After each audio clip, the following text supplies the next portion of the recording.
Boa tarde, sejam bem-vindos. Good afternoon.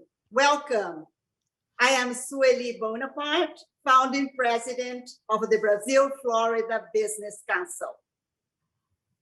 Almost 1 year ago, in July of last year, in the middle of a global pandemic, we organized our annual conference, Brazil's Mid-Year Economic Outlook.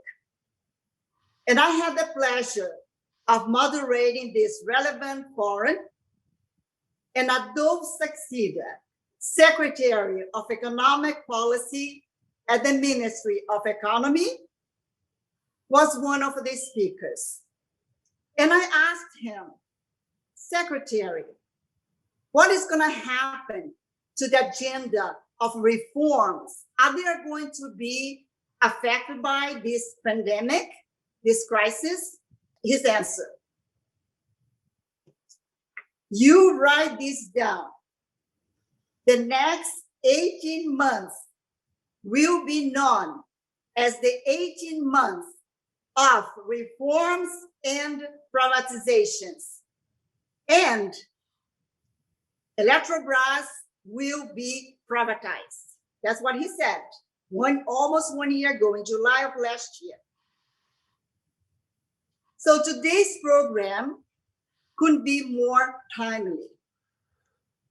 And we are so fortunate to have again Secretary Adolfo Sachsida to provide us updates and new developments on the economic agenda. And I appreciate you adjusting to your agenda and accepting our invitation to participate again, Secretary. Muito obrigada. And he's going to be followed by a panel composed of outstanding speakers, renowned chief economists and analysts from Wall Street and São Paulo. Let's start with Cassiana Fernandez, Brazil Chief Economist for JP Morgan.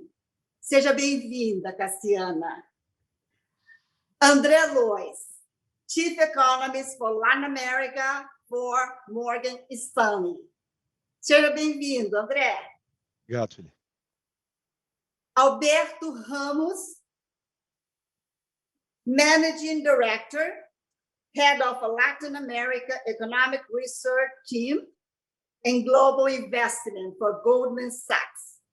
Seja bem-vindo again, Alberto. Thank you.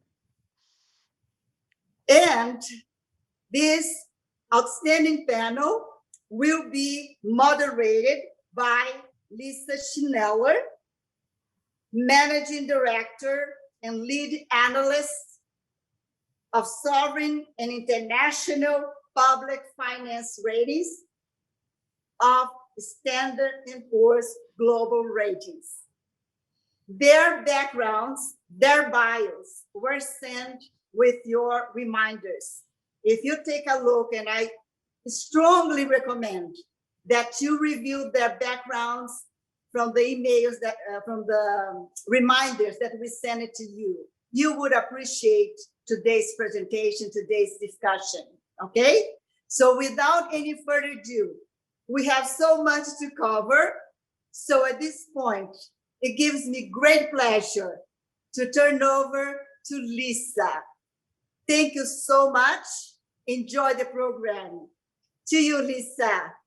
Muito obrigada, Sueli. It's um prazer.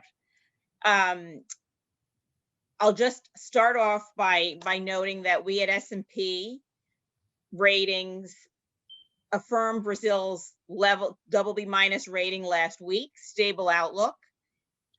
This level of rating has not changed through this very difficult time of the pandemic, despite the strong contraction last year, the widening of the fiscal stance, and then the comeback that we're seeing this year. If we're looking forward, key drivers for the rating really turn on the growth dynamics, trend growth dynamics, and the medium-term fiscal trajectory. External is an important strength. the strength of monetary policy. These are key supports for the rating, but the main weaknesses center around the growth dynamics and the fiscal dynamics. So Secretary Sachsida, it would be a pleasure to hear how the government has tackled this very difficult year and how you see this agenda duly highlighted, discussion of Electrobras, etc., moving forward, the outlook in turning, so improving these long-standing challenges in Brazil. Thank you so much. Thank you very much, Lisa. I appreciate. I would like to say thank you to Sueli Bonaparte and the Brazil Florida Business Council and to all the panelists here. It's very important to us to exchange our ideas and to promote our economic agenda. Please let me share with you a very quick presentation. Everyone can see that? Yes. Okay, now let's move. Well, this is some expenditures that we did, the economic policy that we used to address the pandemic crisis. And I would like to stress that all the stimulus finished in December 2020. This is very important to show that we are committed to fiscal consolidation. We just come back with emergency aid to poor people in April 2021 because the pandemic gets stronger here in Brazil. But other else, we would have finished our emergency programs in December 2020. Our fiscal package compared with other countries, it's a strong package, but I would like to highlight the monetary measures that we take. A lot of people are not commenting that, but it's very important to stress that we use a very important tools of monetary policies to give credit to companies here in Brazil. This is an international comparison between Brazil and other countries. I can send you the presentation, you can check later, but I would like to stress this graphic. This graphic is the comparison between fiscal measures, how much we spend, and the changes in GDP forecasts. What this graph is showing everyone is that other countries spend more than Brazil and didn't have the same economic performance that we had. You can do that, see that by Bloomberg data and IMF data. In other words, our economic measures were very efficient to decrease the size of the problems, economic problems arising by COVID pandemic here.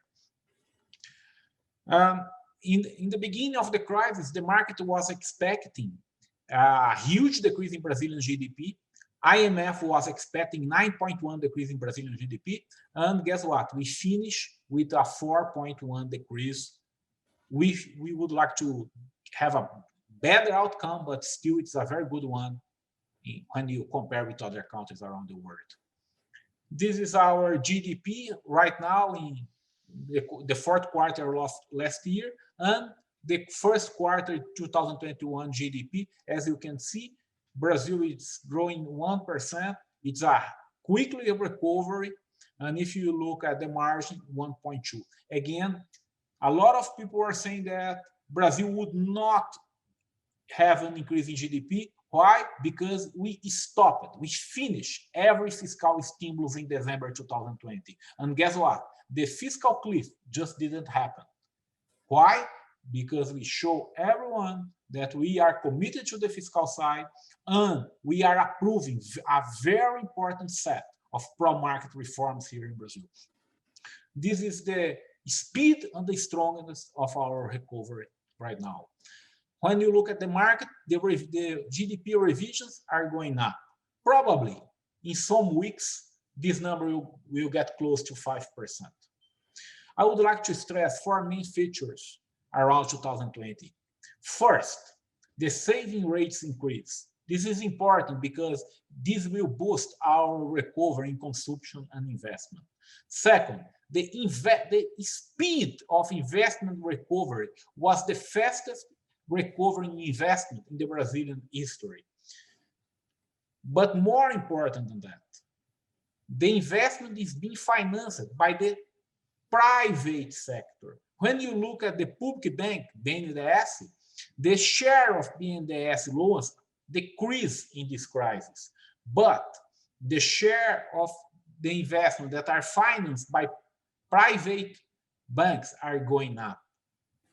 This shows that right now the private sector is financing the recovery of investment here in Brazil. I would like to stress, we still have a problem with the unemployment, not just Brazil, but every country in the world, because this pandemic was very strong. However, in the crisis of 2015, 2016, the unemployment was coming from formal jobs. Right now, the unemployment is coming from informal jobs. This is important because in the formal side of the Brazilian economy are the more productive workers. Then we are keeping the productivity a little bit higher.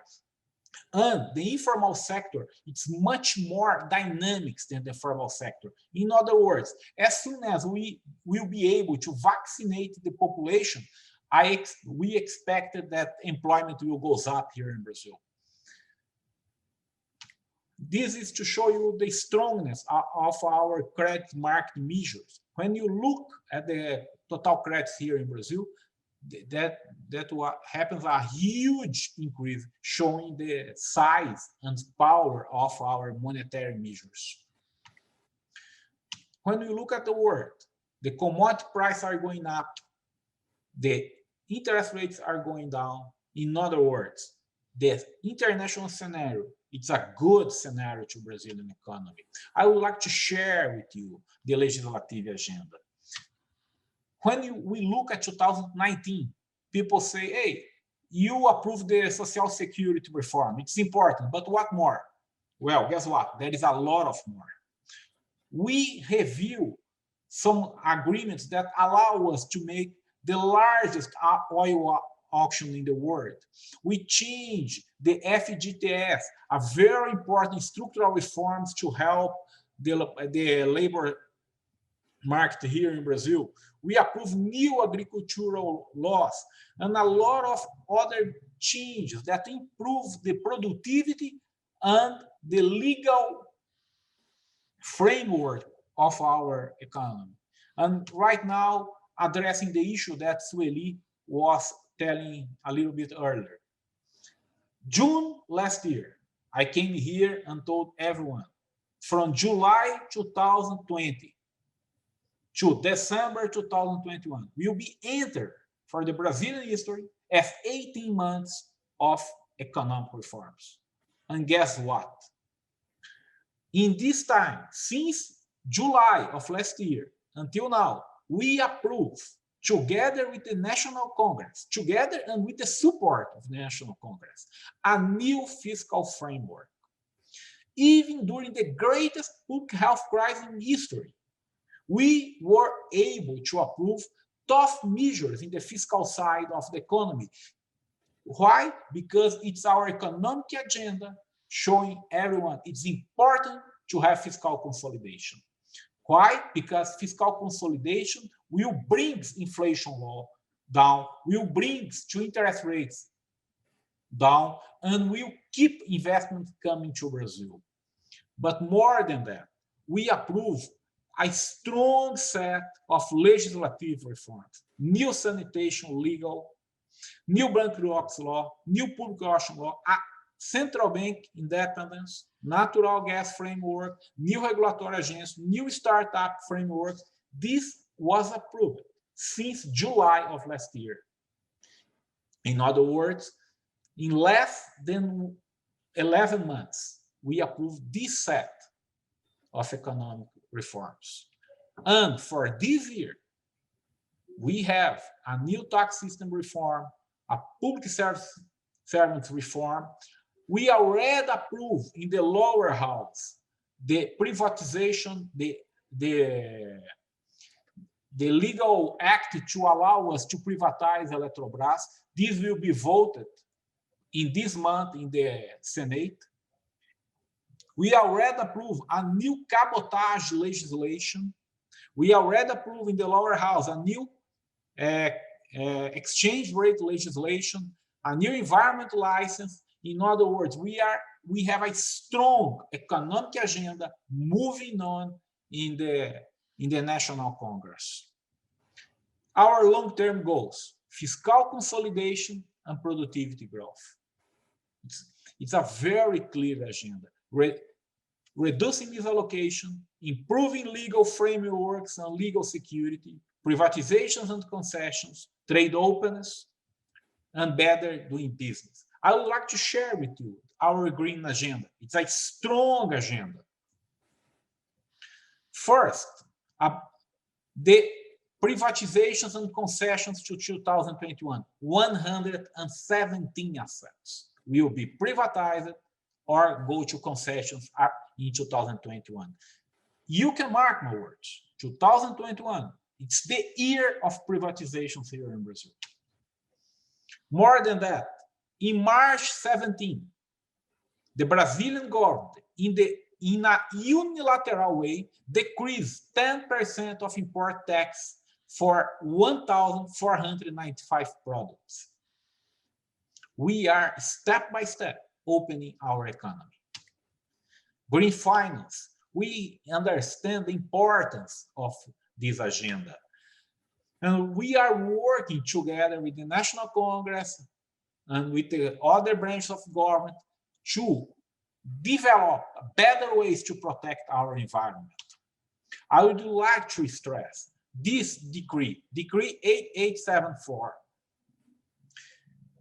This decree decree 10387. This was written here in our secretary. This decree allows you to use a fast track to issue infrastructure bonds to use it in environmental impact measures. After this decree, 42% of the investment in green agenda comes after this decree here in Brazil. I invite you, if you want, we can make an appointment and we can show everyone what are the implications of this legal measure. And we have much more. We have a strong and important green agenda being developed here, and I invite you everyone to come to our secretary and come here and talk with us about that. In other words, we have strong reasons to believe that we will have a good GDP growth in 2021. Of course, there are risks. Worsening of COVID pandemic and fiscal risks are very clear. Why? Because if we need to be very careful, because the fiscal consolidation is in the best interest of the rural population. When we have a fiscal consolidation, the interest rates goes low, the inflation goes low, investment goes up. Right now, we have some issues with inflation here in Brazil. I understand that. And probably inflation will peak in June and July. We understand that. However, we are working very hard to bring inflation to inside the target until the end of the year. And how we are going to do that? First, fiscal consolidation. Why? Because with fiscal consolidation, we can show everyone our commitment with the fiscal side of the economies, and this will improve the expectations. With improving the expectations, the forecast for inflation will go down. But more than that, we are working to approve new legislation to increase productivity here in Brazil, to open the economy, to bring more investment, to privatize companies. Why? Because this brings competition. And with more competition, we have better options to the consumer and, in other words, lower price in the future. I'm pretty sure that the central bank is going to do his part to put inflation down. And we here in the government are going to do the same. Thank you very much for the time. Thank you so much, Secretary Sachsida. I think it would be great for us to move forward and pick up on some of these themes. In terms of, Alberto, would you like to touch on kind of how you see the fiscal dynamics and the growth dynamics. We can come back for a second round, but in particular, how are you seeing kind of the reduction, the drawback, the drawdown, or the reversal of the countercyclical, the stimulus measures, adherence to the cap over the coming years, swinging back to, you know, a stronger primary outcome, et cetera? What the outlook for tax, etc., tax reform, administrative reform? What do you think? What are the key issues on the table at the moment?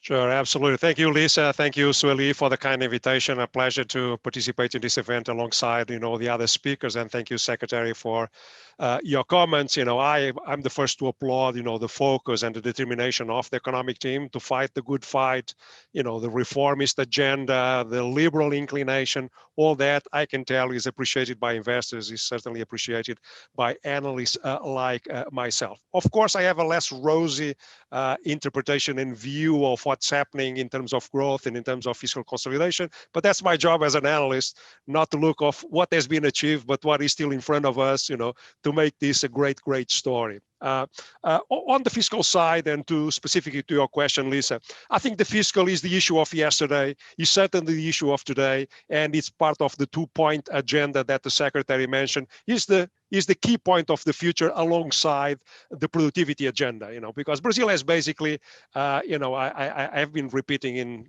different, you know, in different presentations that Brazil has a pandemic and an endemic problem. The pandemic, we'll know what it is. It's the COVID. Sooner or later, it's going to move into the rear view mirror, and we'll be talking about something else, right? So this is, to a certain extent, an extraordinary shock that led to an extraordinary contraction, and also to the extraordinary rebound that we have seen.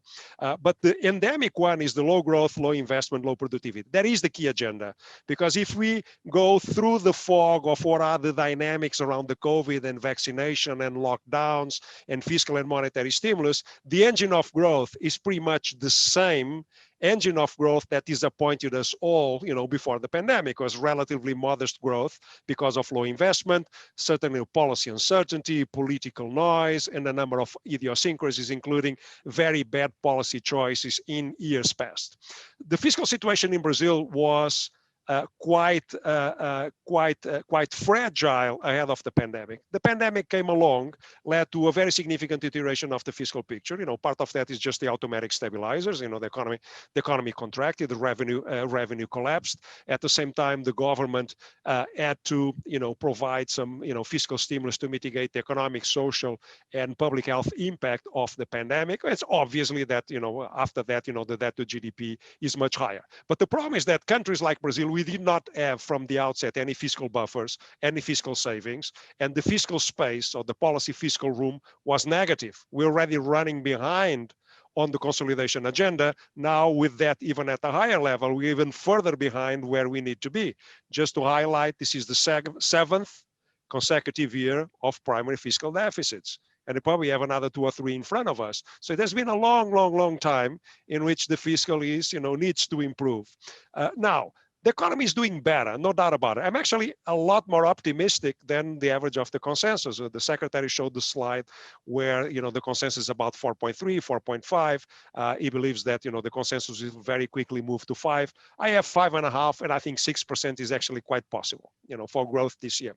But that's not really genuine growth. You know, it's the reflection of the dynamics of the pandemic. We had a severe contraction. As you remove the locks, as activity resumes back to the normal patterns, you see activity recovering very quickly. So it's just recovering part of what was lost. Going forward, we're not going to maintain anywhere close to this type of performance, right? You know, are we at a position, fiscal consolidation, productivity agenda, and other agendas to elevate potential GDP? I don't think we are there yet in terms of trade liberalization, in terms of the tax reform, in terms of the capital deepening process that the economy needs, and even on fiscal consolidation. The fiscal numbers look better, no doubt about it. I also know that the economic team is very dedicated and is always fighting the good fight, even within the government, to preserve a strong fiscal anchor. But the good fiscal numbers that we have seen so far do not, in my own assessment, show significant progress on the spending side, but show just the impact of automatic stabilizers. The economy recovered, Nominal GDP is expanding around 15%, so that elevates the tax intake. It's good that at least we're not spending it, all of it. That's good. We are also collecting a new tax, which is the inflation tax, which pushes the nominal economy up. So higher inflation is also improving the revenue baseline of the government. And we also were lucky enough, well, it's good to have, luck in a period like this, that commodity prices, rallied a lot, and that also generated an extra delta of revenue for the government. What concerns me, and I know, and don't take this as a personal criticism because it is not, because I think you're doing a great job, and I think you're fighting the good fight again, right? Is it's difficult to cut spending, but it's not my job to highlight the political constraints to do more, right? It concerns me that the political economy of fiscal adjustment, and it takes, it's a shared responsibility of the government and Congress as well, and everybody in society put pressure on our representatives, to move forward the needle on fiscal. But I'm concerned that every time there is a little bit of space, like we're seeing probably over the last few months, or there is a little bit of a saving. We had a program with a cash stipend. We didn't spend everything that was appropriated, so we can now extend. Every time there is a little bit of wiggle room, rather than accelerating and deepening the fiscal adjustment, we always find something where we should be spending more. And I'm not saying that as any criticism of allocating more money to broaden the social safety net. Quite the contrary. I think the program of the Bolsa Familia is actually very well targeted, has an amazing impact on reducing poverty. So I'll be first in line, raising my hand. Yes, please upgrade and broaden the Bolsa Familia. But in life, we have to make choices, and we are spending way too much, right? And I don't see the same. I'm sure you personally are very inclined to do that, and the minister and the rest of the economic team. But we would like to see, when you talk about fiscal adjustment, more progress on the fiscal side. I know how tremendously difficult that is. I'm not naive.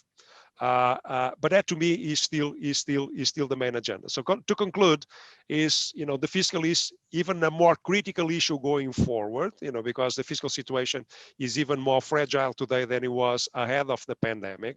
Unfortunately, Brazil has a huge tax burden, so we cannot really get out of this by taxing the private economy more than we already do. There are a lot of encumbrances, rigidities on the spending side, but to be honest, those are not laws of nature, right? Those are not like, written by God. Those are, the legislator made those encumbrances, those rigidities, so they can do away with them if there is political support to do that. So then we have to, think about, the endemic issues. And part of the low growth potential, in my own view, is the pervasive, impact of the presence of the state in the economy and the inefficiencies of public spending. Just to finish on a very quick thought. The economy is doing well, but in my view, is no reason for a victory lap. First is the nature of the beast, that after a severe contraction, we have a severe recovery, right? Then there was a huge amount of policy stimulus, 8.5% of GDP directly as fiscal stimulus, a lot more quasi-fiscal, and the chart, very interesting chart shown by the secretary, also a lot of monetary stimulus. So in order to get a contraction of GDP of 4% and change, we spend a lot of GDP in debt. So it was a very expensive lunch, right? It was not a free lunch, right? And if we look at Mexico, they spend nothing, 1% of GDP or less. They contracted by 8. We spend 8.5. We contracted by 4. Hey, we have to pay for that. Like that we need to pay in the future, right? So the fiscal multiplier or the policy multiplier in Brazil was actually amazingly low.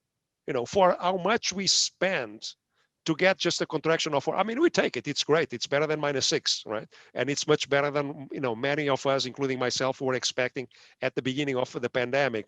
But those good numbers, came with a cost. And the other thing is that came also with a human cost. Unfortunately, the population, the adherence to the protocols, the social distance protocol, was not that great. So there was not that great because we were all up and around generating activity and transactions that helped to GDP, but a lot of people are no longer around. Again, it's no one's fault, but because the compliance with the socially distanced protocols were actually quite lax, we end up with a much worse healthcare situation, but we end up with a better GDP. So those are the costs, a lot more debt. And by the way, the private sector is coming out of this with a lot more debt. I'm just looking in my screen at the chart that the household indebtedness went 12 percentage points. At the end of the Dilma administration was running at 4.46% of GDP. I thought, oh, that's a lot. Then there was a little bit of a consolidation. It's today at the record level of 58% of GDP. The household sector has a lot of GDP, and certainly the public sector, the federal government, also has a lot more levers. They have a lot more debt. Apologies, I overextended myself. Thanks so much, Alberto. And Andre, love to get your take on many of these points in how do you, the growth outlook from the trend growth story. Do you see that the fiscal pressures, the debt dynamics, including in the private sector that Alberto highlighted, is that being a dominant factor on weighing on the growth compared with the productivity agenda? And that's where the government has advanced the numerous measures and outlined. We've been talking about some of these central bank autonomy for decades, et cetera. How do you see the various aspects of the micro agenda versus the fiscal overhang playing out on the growth story, the trend growth story? Thanks. Okay, Lisa. Well, if you had asked me in 2015 if I thought Brazil would have a spending cap rule, central bank independence, social security reform, labor reform, and other things in 2020, I would say, of course not, maybe one of them. But in fact, what happened since 2016, I would say, is that I guess that the government, the administrations that were in place, the society, the Congress started to interrupt, in my view, a way of doing things that comes from the redemocratization, which was, to me, by the end of the 80s, beginning of the 90s, Brazil took the way of taxing more to spend more. So at some point, you approved the fiscal responsibility law, which was a good thing. So you needed to have a stable source of revenue if you were proposing a recurrent spending. Okay, but then you were going up with both spending and revenues. And of course, this is a big burden for the society. This has, in good part, provoked what Alberto mentioned as the fading productivity in Brazil. When you look at total factor productivity in Brazil over the last 30 years, more or less, you have two periods where productivity has improved, not fantastically, but at a reasonable level. The years after the Real Plan, in the 90s, then it came down. Then during the 2000s, it was as well a good period. The other periods, you had growth productivity close to zero most part of the time. So and it was not only because of low investment. In the beginning of the previous decade, 2010 to 2014, investment over GDP went to very high levels, but then allocation was probably very bad. So you didn't have the impact you should have having 20 or 21% of GDP in investment. So I think this is a key point going forward. I think the micro agenda is quite important, but it is linked to the more pedestrian day-to-day fiscal agenda as well. So if you are not able, so it's very important, let me be positive, it's very important to keep the spending cap rule, even if in difficult years like this, you breach it and say, well, I will breach it for a specific reason, and this is limited to this year's budget, and I would have to approve something different and go to Congress and approve if I need something different from that. But you keep the rule. It is reducing, by its construction, it is reducing spending as a percent of GDP. So this is quite important, because when I look at again, looking at investment, the gross fixed capital formation, when I look at what the government has in terms of budget in order to spend in investment, it's really very difficult to have a trend growth at higher levels than what we have seen over the last years. Even if you privatize a lot, if you do concessions, there are some specific investments that will be almost impossible to privatize. So it is key that you open space. Minister Paulo Guedes said this sometimes. It was interesting that instead of breaking the cap, let's push down the floor of compulsory spending. I guess this is an important challenge we have going forward. It didn't escape to my attention the fact that during the discussion of the PEC Emergencial in the beginning of the year, there were proposals for discussing the constitutional minimums for health and education. We are not saying health and education is not important. We are saying that having a minimum obliging a municipality that has mostly old people to spend at least X millions in education when you don't have the demand for that, because it's a region where you have more older people than younger people is stupid. So you have to be more flexible. This will increase the productivity of the government spending and allow more space for infrastructure spending that is badly needed. We have a big challenge as well because demographics entered a period where it no longer helps materially growth. So it will need to come from a better business environment that generates more investment, and with more investment, your total factor productivity goes up, and you are able to grow 2.5, but more than what has been the case. With trend growth at 1.8 or 2%, with an inflation of 3, GDP deflator will be 4 probably. We will have difficulties in pushing down that to GDP ratio. And with that, it's typically more difficult to feed back in terms of growth because the government doesn't have the capacity to invest. So I think this was our, I think Alberto put well, this was our challenge, and it's after the shock that was an exogenous shock completely. Exogenous, typically economists are looking at exogenous shock like financial. This was really exogenous, a sanitary one. After you go down and you rebound, this keeps being our big challenge. But I'm a little more hopeful because I guess that over the last years, the society, I include Congress there, this was a very difficult year in terms of the budget. It was a very tight budget since the beginning, even before the resurgence of COVID.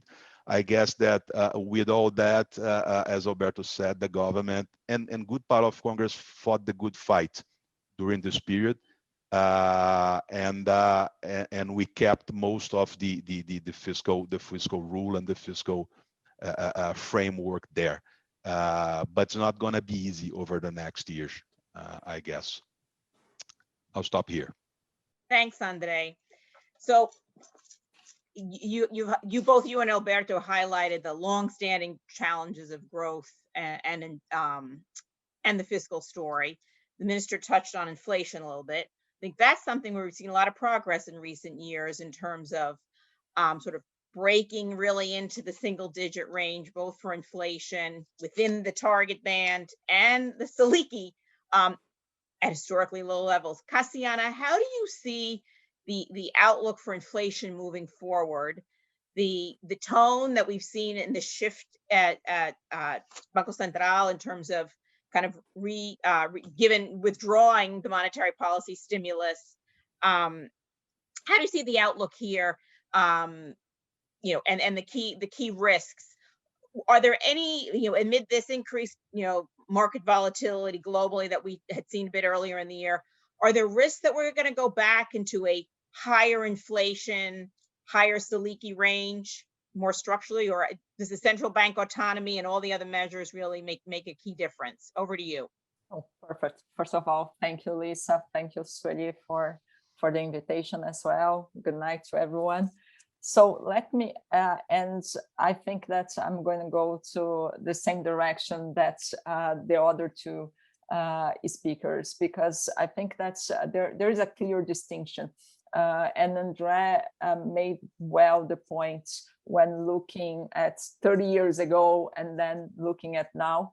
I know that our day-to-day job is to look at IPCA reading that came out tonight, this morning, much higher than expected. But yes, we are talking about an inflation.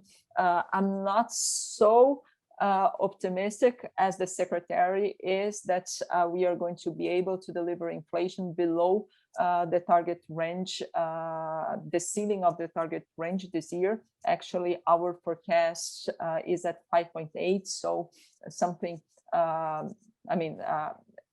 above the ceiling, but there are a lot of shocks that do explain that. I think that it's not something that we can address this as a policy mistake or driven by much higher demand and so on and so forth. I think that there are important shocks here, more recently the energy shock. But as you pointed out, Lisa, I think that's let's go back a few years in history, and this level of inflation, I think that is still a very much in line. I think that's one point that I always tell our in the panels and investors is that Brazilians like myself, like Andre, like Adolfo, we were used to be extremely spoiled, lending overnight to the government and having double-digit returns for that. I do believe that has changed, and that has changed for a while, and that was also the outcome of everything that was said before in terms of the reforms that were implemented. I would put a huge weight to the spending cap. I think that when we talk about the spending cap, it's not just about cutting specific that this market and the market, and every time that you hear a threat about the spending cap, you can see volatility in the markets, and that will remain. It's not just about specifically the level. And as we saw last year, the market was very complacent and accepted the increase in spending. There was a very clear justification for that. Increasing social net, as Alberto mentioned, always also very important. But the point here is that the spending cap law gave the society to understand the trade-offs in the budget. So if you want to increase something, you need to look at the opportunity cost of what you're doing, and to understand that you do have budget constraint, and that was something that was not on the minds of the average society. And I think that's now, since 2016, you can see, the society in general, middle class, discussing those trade-offs, understanding that we'll need to address, social security reform back in 2019, and that was remarkable that you saw the society. I think that, I don't know, Lisa, you're following much more countries than I do, but have you ever seen a society going to the street asking for approval of the pension reform? I haven't seen that. So I think that, and that had a lot to do to explain to the society the importance of macro stabilization. As Andre put on growth, on the growth discussion, I still believe that this macro stabilization is a necessary condition for growth. Of course, it's not sufficient. You do need to do more in terms of micro reforms and to increase productivity. I think that we have a very tough, extensive agenda there, and we are still not there, and the low potential GDP that I think that all of us are discussing, something a little bit below 2%. I think that's pretty much a consensus here is very clear when you compare to other countries. There's still a long road to do that, and to achieve macro stabilization, to be more certain of that, definitely you need to address that. The point here is that when we talk about inflation in the very short term, I do think I agree with what the secretary said, should peak by July, but should pick a very high level. If we compare last few years, we are expecting 8.4, but then you should start trending down, and then the central bank policy to start normalizing interest rates will actually help here and to bring inflation back within the target range by probably by the second quarter next year. Yet there are plenty of risks. On the very short term, commodity prices, it remains a huge risk for us. More recently, energy prices, there's a double-side risk because it's a risk for growth and also a risk for inflation in the short term. But most of all, for me, it's a reminder that we have still a lot of structural challenges and supply constraints to actually have much higher growth. I think that if we have growth around 6% this year, or and above 3% next year, definitely there's going to be a supply constraint here. We don't have infrastructure to grow that much, and that will become a problem. And at this point, I do expect the central bank to continue hiking rates at least up to 6.5 this year to normalize interest rates. But then if we are able to keep this, the framework that we have now, if our Secretary Adolfo is successful in holding all these budget pressures and holding all and moving forward with this reform agenda, this is a place that we can see some stabilization. Regarding market volatility, the point is the political agenda is still not easy. So you are going to have market volatility from globally, from outside, the tapering in US and normalization of monetary policy in developed markets, as Secretary Adolfo pointed out. I mean, we are in a very benign global outlook right now, but we know that that won't last forever. So that when that changes, we have to be prepared for that. And I think that this is something that we need to keep in mind, and that's why we need to use this window of opportunity to deliver something, because if not, you're going to have a crisis and you're going to have a volatility.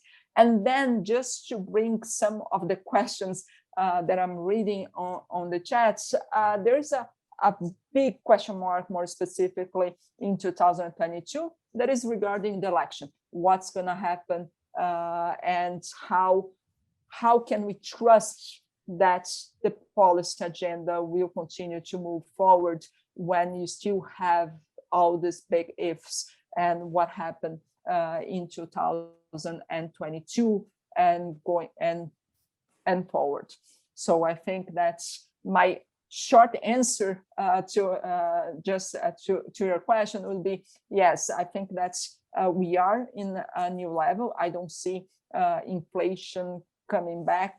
I do see this single-digit interest rates lasting for long, but it won't come for free. We need to work hard to warrant that. If not, if we are not able to address the fiscal challenges, we'll go back to the worries. Okay, let's inflate the debt, and that's a huge concern. What are the incentives that politicians will have to address the structural, fiscal, and growth challenges that we have? Thanks so much, Cassiana. So I'm mindful of the time. So I see we have about 10 minutes left, as Sueli is very prompt, and so we will be finishing in 10 minutes. It would be great to go around the table again, including letting Secretary Sachsida react to some of the comments on the table. But I think that we've had a very rich discussion. I think in picking up on the questions that you're seeing, Cassiana, so much work was done to socialize the spending cap, the pension reform. Do we think we're there in terms of a socialization for tax reform and administrative reform in the run-up, given the window up into the elections? And that would be a question for the Secretary as well as for the other panelists. But over to you, Secretary. Thank you. Well, I would like to start saying that we are not going to commit the same mistakes that we did in the past. Then you can be sure, fiscal consolidation, it's not a question of ideology. Fiscal consolidation brings expectation to a better level. With a better expectation, the long run interest rates goes down, the counter risk goes down, investments goes up, GDP goes up, employment goes up. In other words, to defend fiscal consolidation is in the better interest of the rural population, especially the poor ones, that is the guys that really suffer from unemployment and inflation. Then I would like to stress a small disagreement that I have with Alberto. It's not clear that when you have a huge GDP decrease, that you increase very fast last year. We have plenty of examples in the literature. You can check the discussion in 2008 in the United States between Mankiw and Krugman, and you can see the sudden stop crisis. Usually, when you have a huge GDP decreases, you lost potential GDP for the steady state. Then I would disagree with you. I believe that this fast comeback of our economy, it's not so usual as people can acknowledge that. And I believe that is an important victory of our economic agenda. I would like to stress the important victory that is to keep the government expenditure cap. It's important to approve the public expenditure cap, but so important as the approval is to keep that. And we are keeping the expenditure cap in a very hard scenario. This is a huge victory of our economic agenda. I would like to address the issue of Cassiana and André, that it's important to take the window of opportunity. Then let's move on in consensus. Does not make sense to try to advance in parts that there is no consensus. Then our tax reform, we will approve that. Let's move on in consensus. It's the best thing. Let's go step by step in the right direction. It's much better than to stay with no movement. And I would like to finish with a very simple question. How many countries in the world finish every one of his emergency aid programs in December 2021? I will say one thing to you. Brazil did that. We finished every one of our programs. We just come back in April because the pandemic goes on. But better than you to believe in my words, believe in my acts, believe in what we are doing in partnership with the National Congress. Take a look 5 years ago and compare the situation right now. Thank you very much. Thank you so much. Let's go back around. Some of the other questions are the importance, Andrea, of the infrastructure agenda on, bringing the infrastructure privatization agenda for bolstering productivity. How do you see that? We have put out there to all of you the electoral dynamics, how Brazil compared vis-a-vis elsewhere in the region in terms of what we're seeing in terms of electoral outcomes. Well, I think the rural region has a very heavy electoral agenda this year and next year. So this will be a very interesting period for the region. I guess this shortens the windows that you have for approvals in Congress. But I see for Brazil specifically is still a period where it is possible to advance in an administrative reform that is not that ambitious. It's true. I see there is an effort from the administration and from part of the Congress to have the current public employees also participating in part of the reform, because the first report that was approved only had impact to the new entrants as public employees.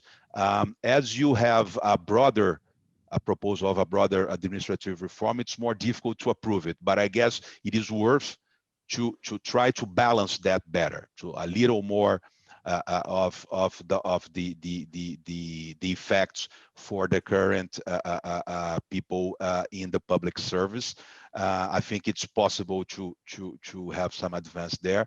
I am a little less confident than the secretary on the fiscal reform. The fiscal reform has a lot of stakeholders that if you go more to one side, there will be difficulties with certain sectors. If you go more to the other side with other sectors, I think there is a lot of political capital to spend with the fiscal reform, and maybe it will be easier for Congress and government to approve other things now than the fiscal reform.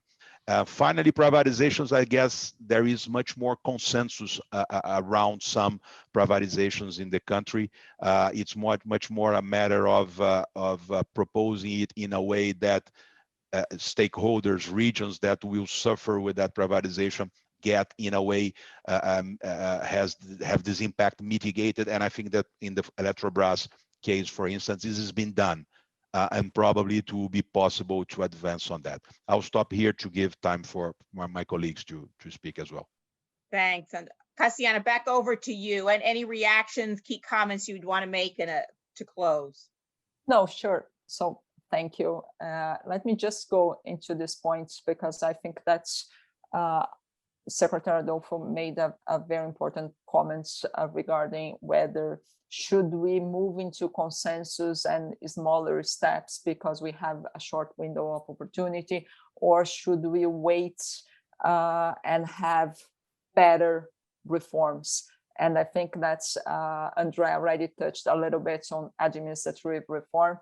And to be quite honest to you, I have very high doubts, very big doubts whether what would be the preferable strategy here. I'm just remembering what happened with social security reform. If you would ask me in 2018, I would say approve that. We need to have something, and the strategy to wait there and to approve after the election a much broader, much more profound reform actually proved to be right. And for that, I think that some of those reforms, more specifically, the most important ones, administrative reform and tax reform, they do need this discussion with society because of these conflicts that Andrea brought. If you have the support of the society for those reforms, and I think that is clearly when we talk about the efficiency of public spending regarding administrative reform, or competitiveness and productivity regarding tax reform, I think that's you can have this consensus, you can have the support of the society, and then you can have a much stronger and better reform. Also regarding Eletrobras, I mean, I'm not an expert on the sector at all, so I do apologize for that. But I've been hearing a lot of specialists saying that the way the bill is, it might increase the cost of energy going forward because of the subsidies that are within the law. And because of the thermal plants and so on and so forth, the cost of that. And I'm afraid that if that happens, if we have a bad privatization at the end, you increase prices to consumer, you may have a side effect that society say, see, I told you that privatization is a bad thing. And that for me would be the worst outcome ever. So I think that's when we do this kind of reforms, they are so important. And I know that it's also important to measure window opportunity and market pressure, but I think that we do need to have a better projects in order to move forward and to give the society the gain from those reforms. So I think that I'll just put this up and I'm just glad that we don't have much time, so I don't have to discuss much further. So I'm just leaving that. But I think that there's a huge discussion here. What are the pros and cons of this just moving to consensus? Because right now, honestly, consensus seems to be very poor and not enough to address everything that we discussed, everything that you have in your agenda. So I'll just put it there, leave it there. And thank you, everyone. Thank you, Lisa. Thank you, Secretary. Thank you, Sueli. Back to you, Lisa. Thanks so much, Cassiana. So Alberto, over to you. Closing points, Brazil in the context of the region, the elections next year, etc. Take it, take it where you would like. Yeah, I mean, when I look at reforms, like, I always resisted the temptation to look at reforms in, a slide of reforms, the TJLP, the Social Security reform, the labor reform, all of them are important. But I also think we have to look against the backdrop, what the country really needs. And the country was in a very, very deep hole after the new economic matrix policy experiment that did deep and lasting damage, right? So versus the need, I think the reforms are still, are what they are what is possible. I acknowledge that. But starting with the Social Security reform, the Social Security reform did not necessarily apply to states and municipalities. To Tatiana's point, it was supposed to, at the second stage, reform the Social Security system of the military. Nothing has happened. The impact is very backloaded, and I'm afraid that the administrative reform, also the impact is going to be for the next entrance into the public sector, and they retire 60 years from now. So you can see that it's not really moved the needle that much in the short term. We also published recently a paper that looks at the debt dynamics, and we are of the view with the consensus that nothing really bad is going to happen to Brazil in the short term. Brazil has a difficult debt situation, but it's not going to have the debt blow up. Brazil is not going to blow up because of the debt burden. But that is not inconsequential from a macro standpoint.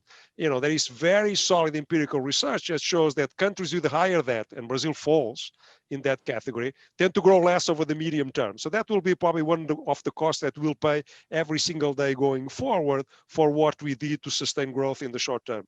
Countries with a higher debt, have much higher macro volatility in terms of GDP, rates, and inflation. That's a cost in itself. There is a welfare loss for having that type of macro volatility.